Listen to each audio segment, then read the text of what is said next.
La durabilité de la filière est un enjeu majeur pour tous ces acteurs. Tant les défis et les problématiques sont nombreux. Quelles peuvent être les entraves à une filière durable? Peut-on les briser? Nous parlons encore dans ce nouveau numéro de Planète Cacao de l'avenir de la filière. Après bien sûr notre carte postale de la charmante bourgade d'Adebem et le petit JT du cacao. Bienvenue. L'essentiel de l'information sur la filière, c'est ici.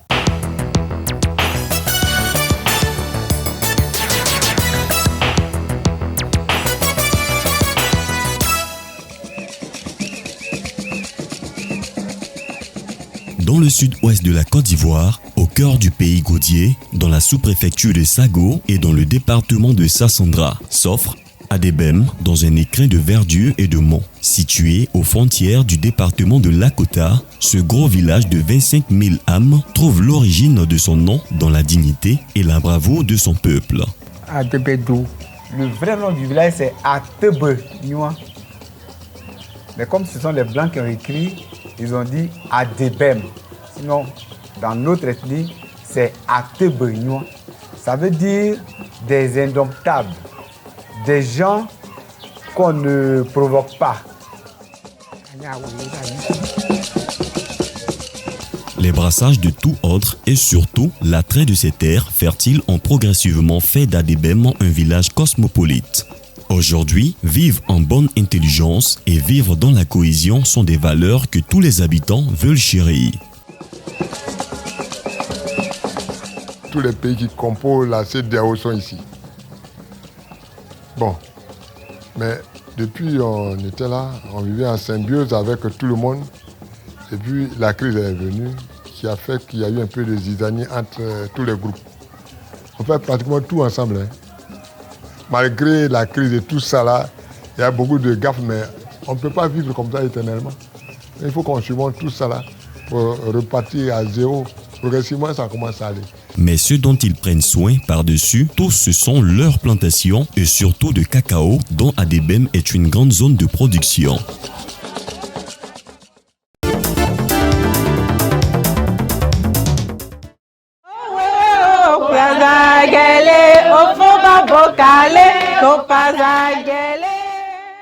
Le Fonds d'appui aux femmes de Côte d'Ivoire, FAFSI, vient encore de faire des heureuses. Dans la commune d'Agboville, l'association des femmes productrices et transformatrices de cacao de la société coopérative agricole Seyeye de l'Agnébi vient de bénéficier d'un prêt de 40 millions de francs CFA du FAFSI. À la faveur des activités que nous menons, la première dame a vu que nous faisons d'excellents travail. Et elle a décidé de nous accompagner en nous octroyant des prêts pour augmenter notre capacité de production et augmenter aussi nos revenus parce que nous allons vendre plus. On a l'habitude de prendre les fèves de cacao à crédit avec nos membres.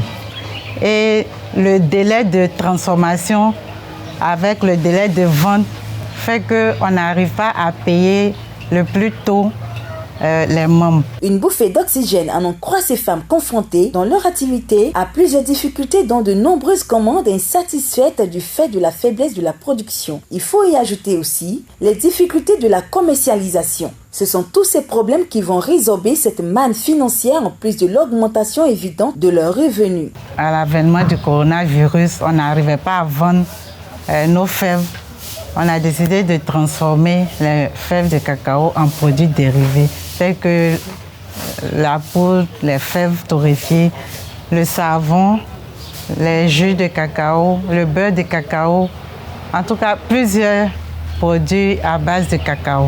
Il faut noter que le cacao dans les assiettes est le slogan de ces femmes et de la coopérative Coopassa qui intègre le cacao dans l'alimentation et bien d'autres domaines en proposant divers produits à base de cacao. Rappelons que le FAFSI a été mis en place par la première dame de Côte d'Ivoire, Madame Dominique Ouattara, pour permettre aux femmes de Côte d'Ivoire d'accéder à des ressources financières à coût réduit en vue de créer ou de renforcer des activités génératrices de revenus. Entre 2013 et 2020, ce sont plus de 250 000 femmes qui ont bénéficié d'un total de 48 milliards de financement. Nous sommes à présent sur le plateau de l'invité du MAGRE et si vous venez de nous prendre en marche, Sachez que vous suivez Planète Cacao, l'émission qu'il faut suivre pour justement tout savoir sur le cacao et ses acteurs.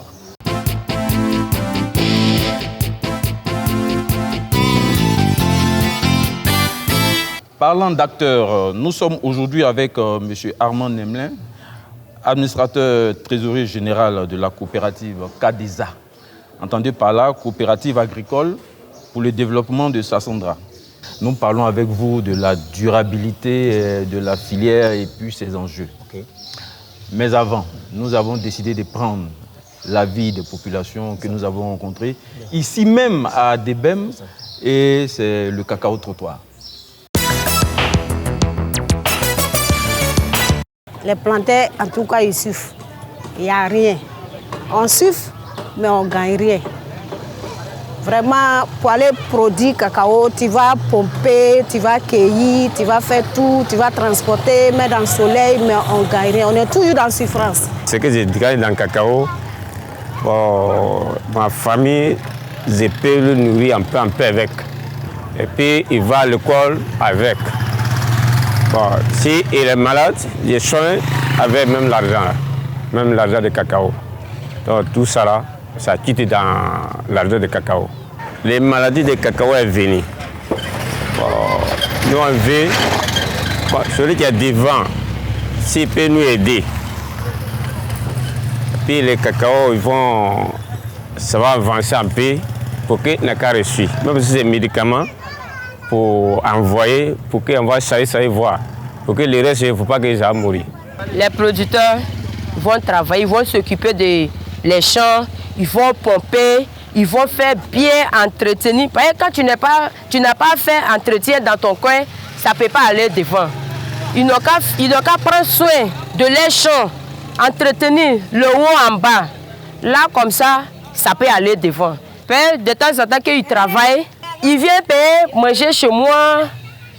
En tout cas, il fait beaucoup de choses chez moi. On peut dire que ces maladies qui gâtent les cacahuètes, c'est ça qui ne nous plaît pas. Sur les chutes là, c'est ça seulement qui ne me plaît pas dans les plantations. Mais il n'y a plus de terrain pour faire beaucoup de plantations. C'est qu'on a des gens qui font à l'endroit, on doit rattraper ça pour faire autre chose. Nous croyons beaucoup à l'avenir du cacao, vu aujourd'hui avec la replantation que l'État met en marche et notre coopérative CADESA qui est en train de mener une action de faire les pépinières regroupées pour pouvoir nous donner pour essayer de remplacer les vergers qui sont déjà morts. Donc nous croyons beaucoup à la durabilité, vu les champs écoles que nous faisons les formations, ça nous apporte beaucoup. On va parler de durabilité, mais je veux rappeler une chose, nous sommes effectivement à Adebem, au siège de la CADESA et dans l'entrepôt. Vous voyez bien des sacs derrière moi, c'est l'entrepôt de la CADESA, un gros entrepôt. Félicitations à vous déjà. Merci monsieur. La première question, quel est le sens que vous donnez à la durabilité? Je vois la durabilité déjà comme un élément très capital pour la filière cacaoyère. Par contre, je comprends que en Côte d'Ivoire, notamment nous les acteurs, je parle des coopératives, nous avons perçu ce mot durabilité-là autrement que sa propre définition. Quand on essaie de faire un peu recul en arrière, on réalise que la durabilité déjà a déjà connu plus d'une décennie. Après une décennie, il était vraiment important qu'on voie les résultats ou les acquis de la durabilité dans la chaîne de valeur en général. Quelles sont les entraves à la mise en œuvre de la durabilité? Aujourd'hui, on a vu la durabilité comme étant certifié cacao et fair trade ou rainforest. Qu'est-ce qu'on gagne après? Et on est resté sur la partie gain sans toutefois prendre la partie développement. On peut vous donner une formation, on peut vous donner toutes les procédures, mais il faille que vous ayez de la volonté pour comprendre ce à quoi servent ces procédures, les mettre en œuvre et voir une transformation au niveau organisationnel, structurel et de pouvoir vraiment vous pérenniser. Donc, dans la durabilité, on va trouver des bonnes pratiques agricoles. On va trouver l'amélioration des conditions de vie des producteurs. on va trouver la transformation des localités de production. On va trouver l'accompagnement du producteur pour cette nouvelle éducation. Et là, toutes les structures, comme j'ai nommé les certifications, les acheteurs ont investi de gros moyens. Je parle du Cargill, je parle du Barricalbo, En mots simples, ce que vous êtes en train de dire, les coopératives en général ont échoué. Oui, pas vraiment un échec, parce qu'il y a eu vraiment des progrès. Il y a eu des progrès, mais là où les coopératives ont manqué un peu, nous toutes les coopératives, je parle aussi de la coopérative Cadeza, là où nous tous aussi au début on a manqué un peu, c'est que nous ne nous sommes pas appropriés à 100% toutes les étapes de la durabilité. Nous avons pris que la partie gain. C'est pas mauvais, on travaille pour avoir de l'argent, pour avoir vraiment une plus-value. Mais avant d'arriver à ce gain-là, il y a eu des étapes. Et on n'a pas senti une implication réelle de certains managers. Je parlais des entrepreneurs, la plupart des dirigeants des coopératives. Des entrepreneurs agricoles. Ce que je veux savoir, est-ce que la certification avec son corollaire de primes et tout ça, est-ce que ça permet à faire évoluer les choses? Je pense que la certification, et moi personnellement, je tenais vraiment à saluer l'initiative. Une chose est d'être certifié, mais une chose est de marcher selon les programmes. Par exemple, quand vous prenez par exemple la prime Fairtrade, on vous dit la prime est répartie en 4 temps. La prime, il y a une partie qui est réservée à la communauté, une partie qui est réservée aux producteurs, une partie qui est réservée à tout ce qui est augmentation de la production, et puis une partie qui est réservée aux actions sociales. La situation le démontre clairement. Mais cet argent-là, il tombe d'abord dans la main de la coopérative. Et c'est à la coopérative maintenant de faire quoi? De redistribuer. C'est ça. C'est pourquoi je dis l'entrepreneuriat, pour ma part, l'entrepreneuriat, on ne crée pas l'entrepreneuriat pour gagner de l'argent. On fait l'entrepreneuriat pour répondre à un but. Parce que c'est de votre but que vont naître vos objectifs. Et votre objectif va vous donner d'avoir une vision claire. Et quand l'argent va venir, vous allez mettre l'argent selon que vous voulez arriver. Aujourd'hui, la coopérative en Côte d'Ivoire, c'est des maillons de richesse. C'est des leviers de transformation de la société, de la communauté, même du pays. Aujourd'hui, il faut que les coopératives elles-mêmes, pas quelqu'un qui va le faire à leur place, qu'elles s'asseyent, qu'elles essaient même de faire un point pour celles qui sont certifiées Fairtrade ou Rainforest sur les primes qu'elles ont perçues. Qu'elles essaient vraiment de documenter ces primes-là et de sortir l'impact que ces primes-là ont eu d'abord sur le producteur, la coopérative, sur les communautés, sur eux-mêmes. La durabilité est arrivée depuis, vous l'avez dit tout à l'heure, depuis une dizaine d'années. C'est ça. Et on n'a pas vraiment senti les résultats qu'on espérait. On veut dire que le producteur n'est pas forcément sorti de la précarité dans laquelle il était. Le maillon clé de la durabilité, c'est le producteur.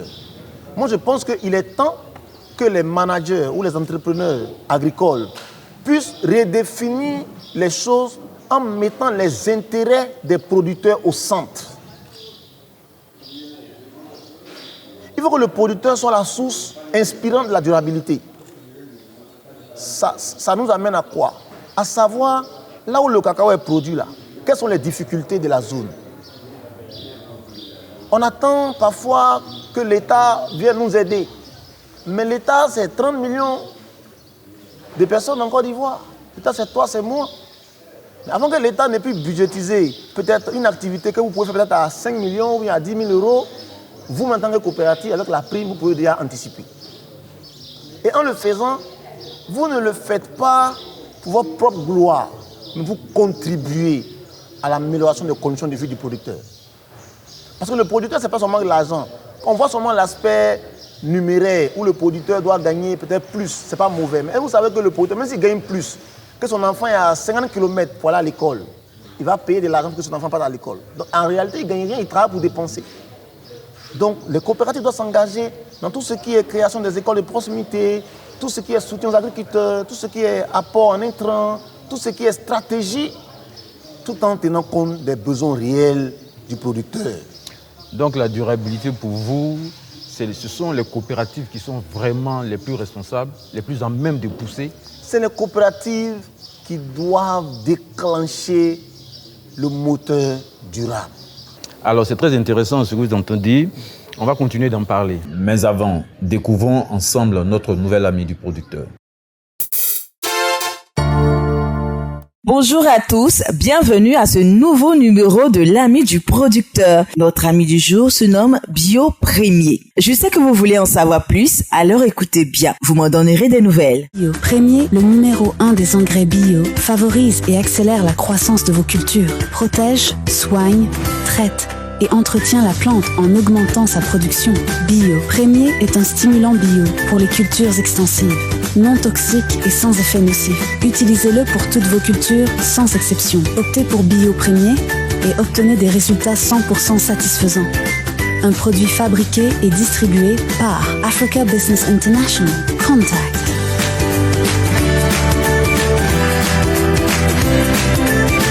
Ouais, Bio Premier, l'engrais qui déjà foule en ce moment.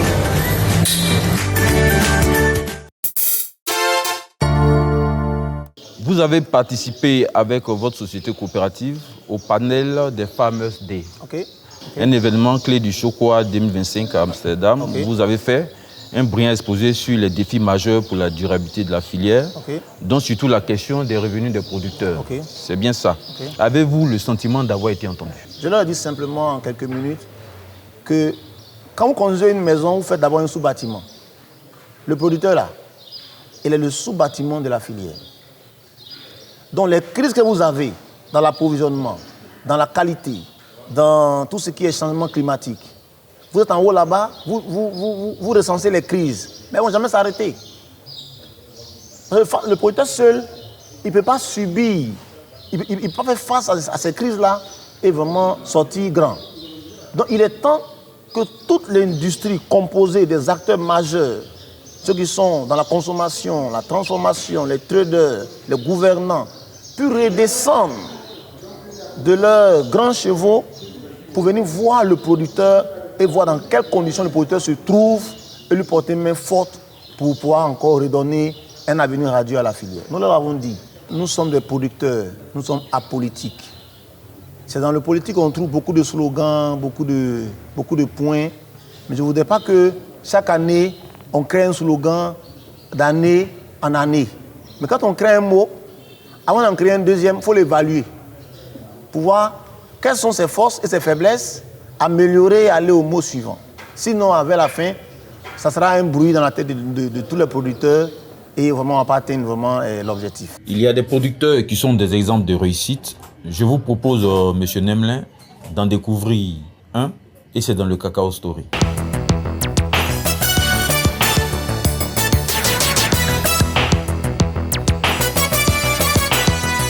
Bienvenue dans votre Success Cacao Story. Nous sommes aujourd'hui dans le sud Kemoé pour y rencontrer un véritable modèle. Monsieur Kassi Kwao, reconnu sous le pseudonyme de Bobby Solo dans le département d'Aboisseau et même au-delà.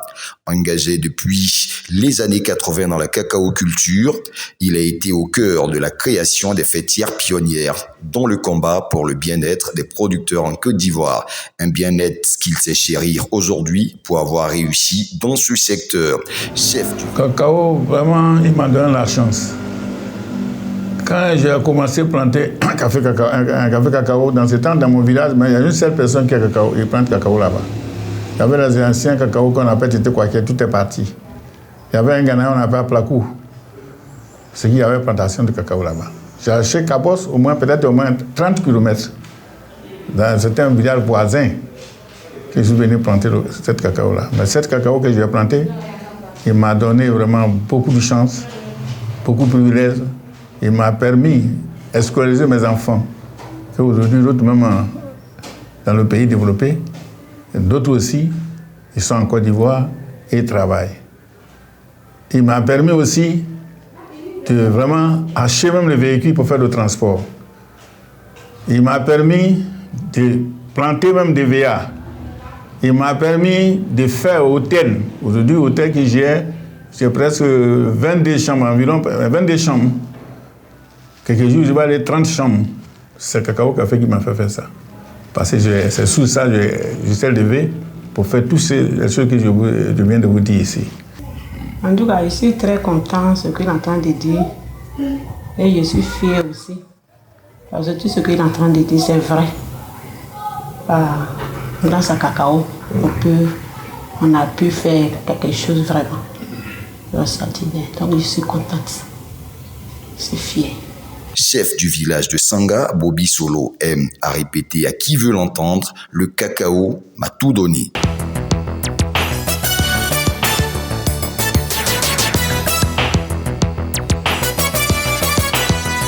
Monsieur Nemelin, vous défendiez avec hargne les producteurs. Aujourd'hui, il y a dans le marché mondial 100 milliards que génère l'économie du cacao au plan mondial. Dans ces 100 milliards, les pays producteurs dans leur ensemble perçoivent que 6%. On se demande bien, est-ce que ce système-là, est-ce qu'un jour ça va changer? Il y a des changements qui arrivent dans la filière. D'accord. Ces changements-là, on arrive à les constater sur les 2 dernières campagnes. On a pu voir sur les 2 dernières campagnes le manque de fèves qui a ébranlé un peu toute l'industrie en général. On a vu comment les gens se sont débattus pour avoir la fève, pour faire tourner les usines. Donc c'est le lieu que les coopératives redescendent vraiment au plus bas niveau, aident le producteur à remonter la pente pour que d'ici 2030, on ait des sociétés coopératives fortes. Tout pays qui se veut durable est agricole. Donc l'agriculture doit être au centre de tout développement. Je vous remercie. Nous comprenons clairement que la durabilité de la filière est salutaire pour le marché. Mais cela passe par le bien-être des producteurs. Pas de producteurs, pas de cacao, pas d'industrie, pas de taxes. À bon entendeur, salut. Planète Cacao pour aujourd'hui, c'est terminé. Mais gardons toujours la passion du cacao, c'est notre richesse.